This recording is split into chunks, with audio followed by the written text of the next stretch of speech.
Nasa Bicol Region na ang unang batch ng Health Emergency Response Team ng Department of Health na tututok sa pangangailangang medikal ng mga kababayan nating nasalanta ng Bagyong Christine. Samantala, nakahanda na rin ang higit 500 million pesos na agri-inputs na ipamamahagi naman sa mga apektadong magsasaka.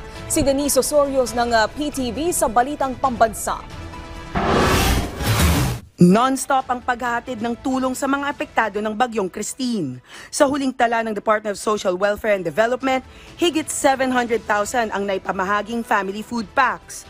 Halos 220,000 sa FFP ay hinatid sa Bicol Region, habang higit 80,000 family food packs ang dinala sa Calabarzon. Dumating na sa Bicol Region ang unang batch ng Health Emergency Response Team ng Department of Health.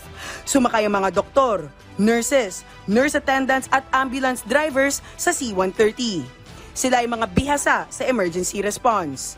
Itatalaga ang mga healthcare workers sa Bicol Regional General Hospital and Geriatric Medical Center. Susunod na darating sa Naga ang mga medical team mula Central Luzon at Eastern Visayas. Pumalo na sa higit 3 billion pesos ang agricultural damage ng Bagyong Christine.